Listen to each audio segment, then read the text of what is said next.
Do you ever find yourself at work or with your friends having a cup of coffee, and as the day goes along and you're chatting with your colleagues, chatting with your friends, and you find yourself getting tired very easily? You feel like you're finding yourself running out of energy. It's like each one of us has a certain amount of energy during each day.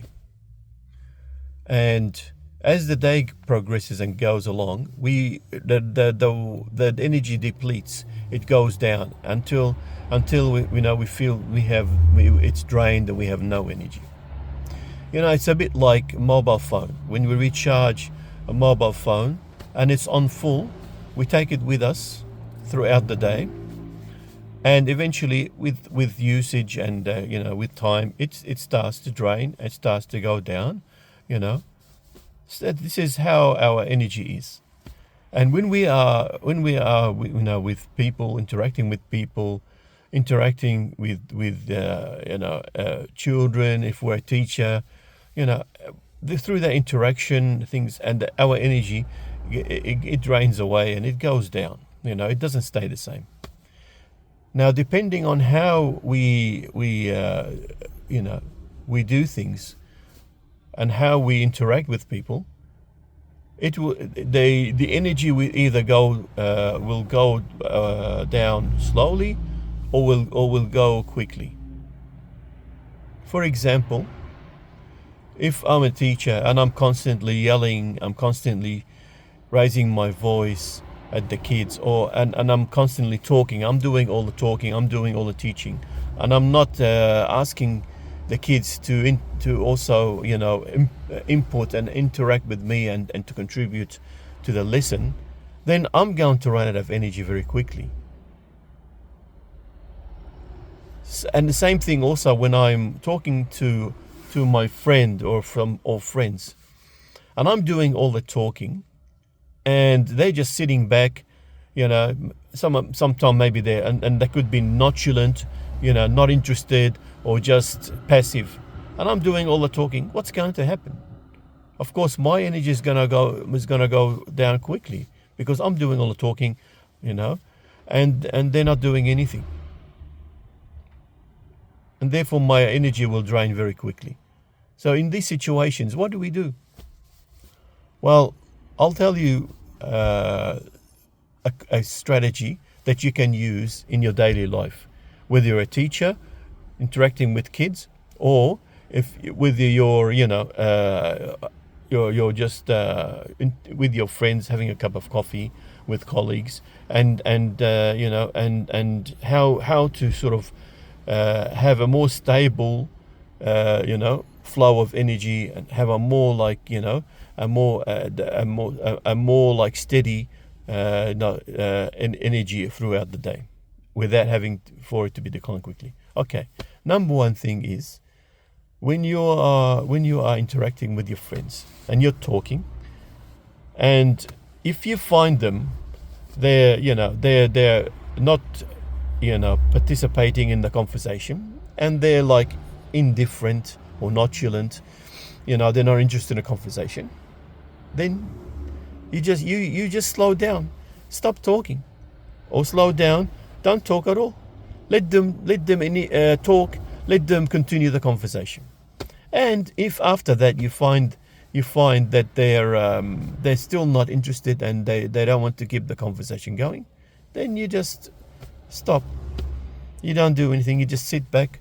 You don't lean forward, and don't overextend yourself. Don't overdo it. Just lean back and stop.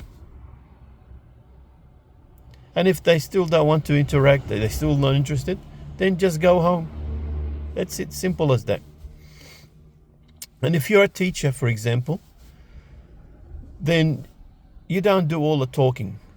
If you do all the talking, your energy, like I said before, will go down very quickly. So you get the kids involved. Get the kids, get them involved in the lesson. Ask questions.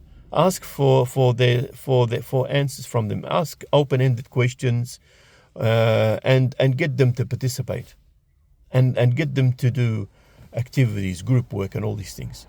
If you're just standing out there in front of the classroom and you're just doing all the talking and you're writing things on the board, reading out things from the board, then what's going to happen? You're going to be exhausted. After 2 or 3 lessons, you're going to be totally exhausted and your energy will be gone. So this is an example of not, giving everything all the time, but allowing other people to also participate in the conversation, participate in the activity. Another way also to deal with to maintain our energy and to protect our energy throughout the day is slow down.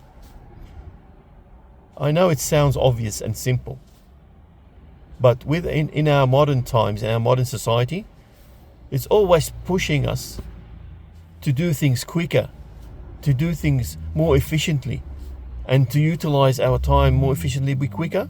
So what happens? Everything we're doing quickly, and more quicker, and finding how to do things more efficiently and how to multitask and things. But what happens to us at the end? We become more stressed, more anxious, and then ultimately we become exhausted. So let's slow down, take a breath, and slow down in the things you're doing. Just slow yourself and stop yourself. So let's slow down in our talking. When we are talking and when we are walking, we slow down. Walk slowly, talk slowly. Even when you go to the bathroom, wash your face slowly. And even when you're at home, brush your teeth slowly. Give yourself the time, give yourself the grace, and give yourself, don't push yourself down because of society wants me to be more efficient and more productive, and I've got to fit more things in my 24-hour day. No. You take it easy and slow down, and you will find yourself calming down. Your anxiety will disappear, and you will come back to a calm state. And this is how we were created to live.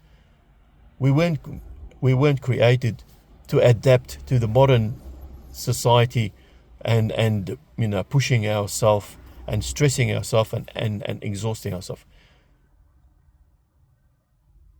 So we slow down and we just take it easy and to make sure we come back to a calm state. I hope this has been helpful to you. In terms of protecting our energy, protecting your energy throughout the day. I'll see you in the next video. Thank you.